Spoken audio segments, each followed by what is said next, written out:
Bienvenidos a La Biblia Sorprende, el programa donde la historia, la arqueología y la Biblia se funden para dar respuestas a las grandes preguntas del hombre.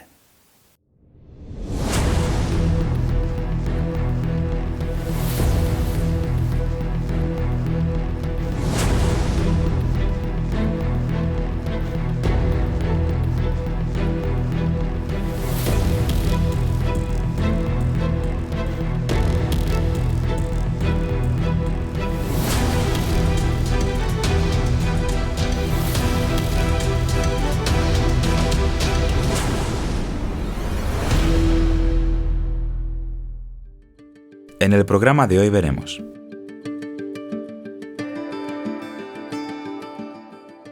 el gran éxito editorial Caballo de Troya, un viaje en el tiempo a la época de Jesús. ¿Nos visitan habitantes de otros mundos? ¿Qué significa mi reino no es de este mundo? Y nuestro apartado especial rompe mitos. ¿Fue Jesús un extraterrestre? ¿Un maestro incomprendido de otro mundo? Un tremendo éxito internacional es el que ha tenido la saga de novelas Caballo de Troya. Juan José Benítez, el autor de esta saga de 10 novelas ya tituladas Caballo de Troya, habla de que en la Guerra Fría unos científicos norteamericanos hicieron un hallazgo impresionante. Se trataba de poder viajar en el tiempo. Ellos encontraron la forma en que podían trasladar a dos personas a una época pasada. Y después de barajar diferentes posibilidades y diferentes proyectos, decidieron que iban a viajar a la época de Jesús. Y así fue como enviaron a dos personas para documentar detalladamente la pasión, muerte y resurrección de Jesucristo. Según esta novela de ciencia ficción, los que viajan al pasado se dan cuenta de que Jesús era en realidad un extraterrestre que quería enseñarnos una mejor forma de vivir a las personas. La novela detalla con gran precisión el sufrimiento de un crucificado, cómo debieron ser aquellos días que vivió Jesús, los últimos de su vida. De forma impresionante, el lector tiene en estas novelas muchos detalles sobre cómo era el martirio de un crucificado, cómo era azotado, cómo era la corona de espinas y cómo debió ser toda la tortura que sufrió el Hijo de Dios. A tal punto es así que uno de los científicos que van en la expedición, que había sido no creyente y que había sido siempre muy escéptico, cuando vive de cerca la experiencia de la pasión de Jesús, queda impactado y su vida no vuelve a ser la misma. Y aunque esto es una novela de ciencia ficción, la verdad es que refleja una gran realidad. Si nosotros contemplamos y reflexionamos en lo que Jesús sufrió en su tortura y en la cruz, también nuestra vida quedará impactada. Y esta es una experiencia que tú puedes hacer.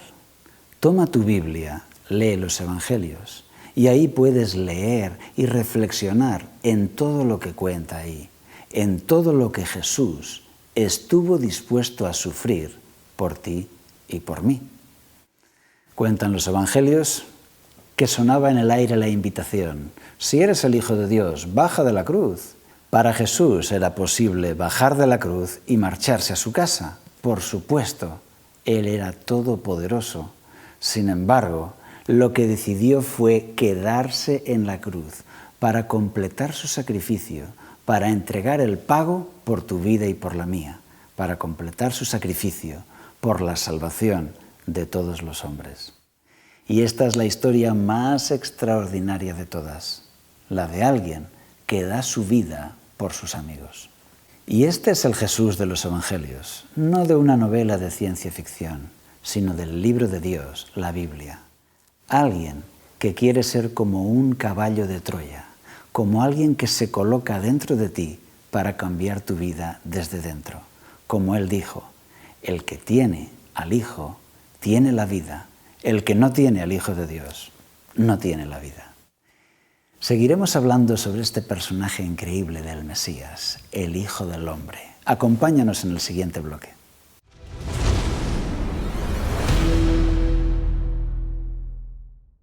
El Hijo del Hombre. ¿Qué significan estas palabras? Básicamente lo podríamos traducir como el humano. Pero ¿qué mensaje encierra este símbolo? Que Jesús se hizo llamar a sí mismo el Hijo del Hombre, el humano. Esto parte del texto de Mateo 16, 13 en adelante. ¿Quién dicen los hombres que es el Hijo del Hombre? Ellos dijeron, unos Juan el Bautista, otros Elías, otros Jeremías o alguno de los profetas. Él les preguntó, ¿y vosotros quién decís que soy yo? Y esta es la gran pregunta. ¿Quién dices tú que es el Hijo del Hombre? ¿Quién es Jesús, ese humano?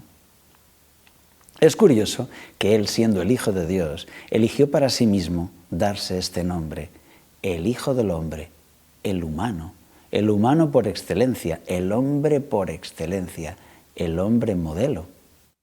Pero este símbolo viene de antiguo. Jesús lo ha tomado del libro de Daniel. Daniel 7, 13 y 14. Miraba yo en la visión de la noche y vi que con las nubes del cielo venía uno como un hijo de hombre. Vino hasta el anciano de días y lo hicieron acercarse delante de él y le fue dado el dominio, gloria y reino. Este personaje que aparece en la profecía de Daniel 7, un hijo de hombre, un ser humano. Imagina la escena, está en la gloria del cielo frente al trono del Dios del universo y aparece un ser humano. Y a ese ser humano le hacen acercarse al trono y se le da el reino, la gloria y el dominio por siempre más. ¿Quién es ese ser humano? Sin duda, Jesús, Jesús de Nazaret, Jesucristo. Él es el Hijo del Hombre, el ser humano que se presenta como hombre delante de Dios para pedir el rescate de la raza caída, el rescate de toda la humanidad. Pero ahora viene la gran pregunta, ¿y por qué Hijo de Hombre? ¿Por qué ser humano? ¿Por qué el Dios del cielo necesita convertirse en un ser humano cuando, como Dios Todopoderoso, podría haber realizado la salvación de los hombres así, por un acto de su poder sobrenatural? ¿Por qué se hizo hombre?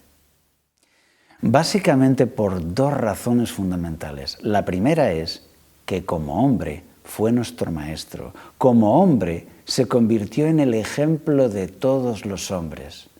El humano, el ser humano por excelencia, el ser humano modelo para ti y para mí. Y qué diferente sería nuestro mundo si realmente lo tomásemos por maestro a Él. Si realmente quisiéramos aprender y vivir como Él vivió, como enseña la Escritura, que haya en vosotros este mismo sentir que hubo en Cristo Jesús. Pero Jesús se hizo hombre no solo para ser nuestro ejemplo y nuestro maestro. Jesús se hizo hombre sobre todo para morir en nuestro lugar. Acompáñame en esta reflexión. El Dios del cielo, el Dios todopoderoso, quiere salvar al ser humano. Pero los seres humanos deben morir. Como son imperfectos y pecadores, correrán los días de su vida hasta el día de su muerte y morirán para siempre más. Y eso será todo. Pero Dios, como les ama como hijos, no puede permitirlo. Quiere darles la vida eterna. Entonces va a darles su propia vida para ellos.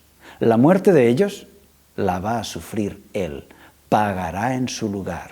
Pagará por ellos. Pero claro, Dios es inmortal. Dios no puede morir. Y aquí viene la historia más bonita del mundo.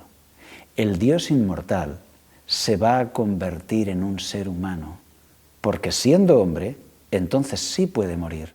Y de esta forma podrá morir en lugar de nosotros. Podrá morir en la cruz por ti y por mí. Y así fue, como sucedió la historia más impresionante de todas, que el Dios Todopoderoso se convierte en un ser humano para morir por nosotros, como dice la Escritura en Gálatas 4, 4 y 5. Pero cuando vino el cumplimiento del tiempo, Dios envió a su Hijo, nacido de mujer y nacido bajo la ley, para redimir a los que estaban bajo la ley, a fin de que recibiéramos la adopción de hijos. Para resolver el gran problema del ser humano, Él vino y se metió dentro y fue un ser humano. Para resolver el gran problema de la muerte, fue capaz de meterse dentro de la muerte misma y morir por ti y por mí. Sucedió en Madrid, en uno de los principales bancos. La puerta de la cámara acorazada se atascaba y a veces no conseguían abrirla. Trajeron al mayor especialista, y era un hombre anciano, ya retirado. Y él les dijo: cierren la puerta conmigo dentro de la cámara. El director del banco se opuso. Imposible, porque si no podemos abrir la puerta, usted morirá por falta de oxígeno. Y él dijo: ciérrenme dentro, porque estoy seguro que desde dentro la podré arreglar. Y tanto insistió que le metieron dentro y cerraron. Pasaron los cerrojos, las ruedas. Se hizo el silencio. Y un tiempo después empezaron a correr los cerrojos, la puerta se abrió y el anciano salió con una pequeña moneda en su mano. ¡Lo sabía! ¡Lo sabía! Él dijo que esa pequeña moneda se había colado por una ranura de la puerta y estaba trabando el mecanismo. Decía, solo podía arreglarlo desde dentro. Y así pasó también con Jesús. Para resolver el problema de este mundo, Él vio que solo podía hacerlo desde dentro y vino a este mundo para arreglarlo. Para resolver el problema del ser humano, entendió que tenía que hacerlo desde dentro y se convirtió en un ser humano. Y también para terminar de una vez con el problema de la muerte, Él decidió que se iba a meter dentro y iba a vivir la muerte por ti y por mí. Porque hay cosas que solo se resuelven desde dentro. Este es el Hijo del Hombre. Nuestro Dios es un ser humano que se identificó con el hombre. Y para resolver tus problemas de carácter, para resolver el problema del corazón humano, quiere meterse dentro de tu corazón y del mío, para cambiarlo, para regenerarlo, porque hay cosas que solo se resuelven desde dentro.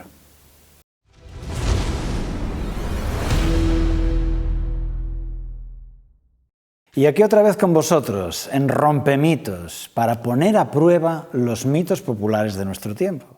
Y hoy tenemos un mito llamado los extraterrestres. Son esas apariciones gloriosas que muestra la Biblia, en realidad solamente una interpretación de un aterrizaje de los extraterrestres.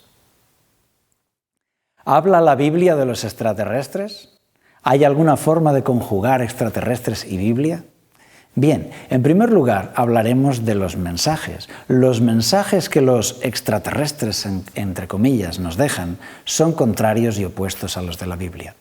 Según ellos, vienen para avisarnos, para advertirnos y para guiarnos a una sociedad mejor. Los mensajes de los extraterrestres nos dicen que hemos llegado al límite del consumo de nuestro planeta y que agotando los recursos tenemos que cambiar. Y ellos están dispuestos a guiarnos en eso y en un florecer de nuevo de nuestra sociedad y nuestra espiritualidad. De manera que tenemos que decidir si creeremos en la Biblia y seguiremos su enseñanza o si creeremos en estos extraterrestres dejando de lado la Biblia. En la creencia popular, un extraterrestre es un habitante de otro planeta que está en una fase más avanzada de la evolución, por lo tanto, superior a nosotros en tecnología y en cultura. ¿Aparecen en la Biblia los extraterrestres?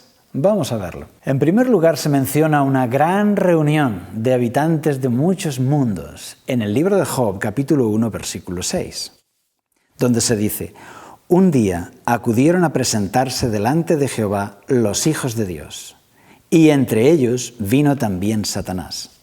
Se cree que eran representantes de los diferentes mundos creados por Dios, y en representación de la tierra se presentó ahí el mismo Satanás, el que se consideraba dueño de ella. Desde ese punto de vista, podríamos decir que la Biblia habla de extraterrestres. ¿Por qué? Porque cuando habla de ángeles, desde luego, no son habitantes de nuestro mundo, sino de fuera de la Tierra, extraterrestres, de fuera de nuestro mundo. En ese sentido, por supuesto, los ángeles serían extraterrestres, pero no en el sentido que la ufología nos quiere enseñar. Es decir, les llamamos extraterrestres porque no son de nuestro mundo, pero sabemos que son ángeles, ángeles de Dios, y no al revés. No son habitantes de otros mundos, ajenos al mundo de Dios y de la Biblia, y que hayan sido interpretados como ángeles o seres celestiales.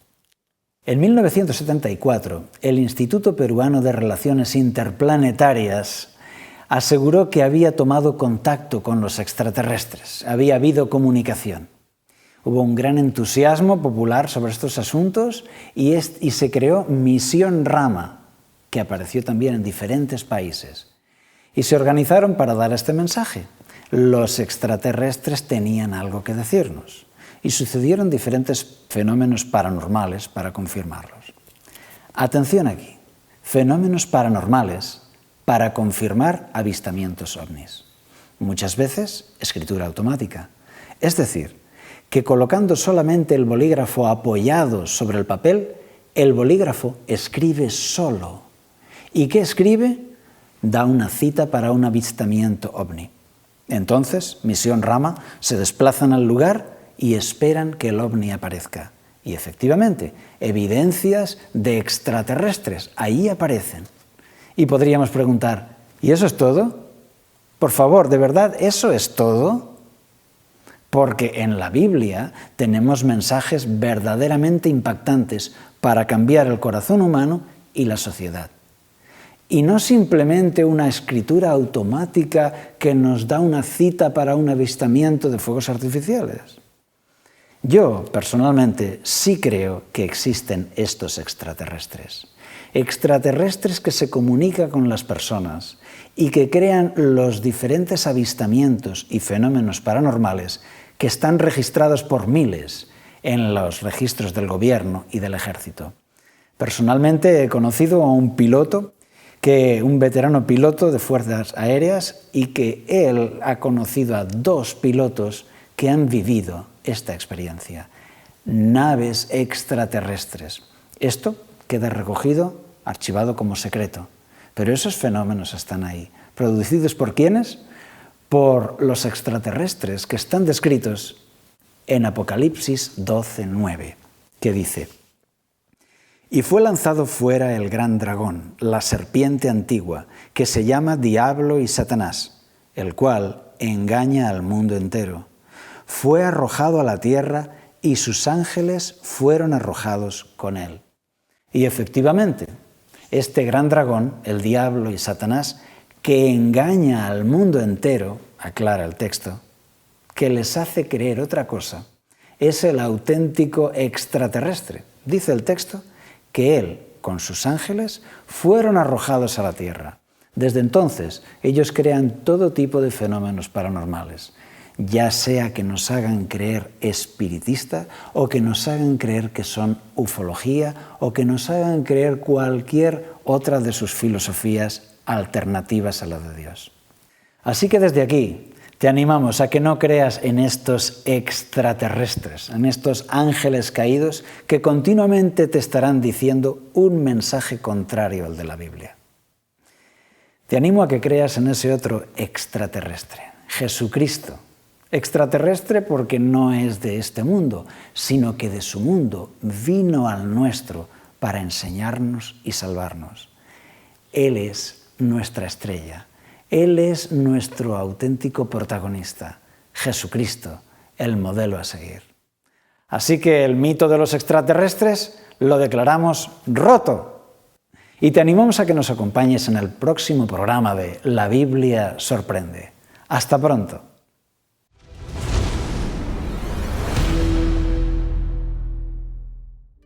En este programa hemos visto: Caballo de Troya es una novela de ficción que documenta muy bien los sufrimientos de un crucificado. La Biblia enseña que actúan en nuestro medio seres que no son de este mundo. Unos trabajan para Dios y para la elevación espiritual del hombre, otros para su destrucción. Jesús es aquel Hijo del Hombre con poder en el cielo, que señalaban las profecías de Daniel. Jesucristo encarna el mayor misterio del mundo. Dios se hizo hombre.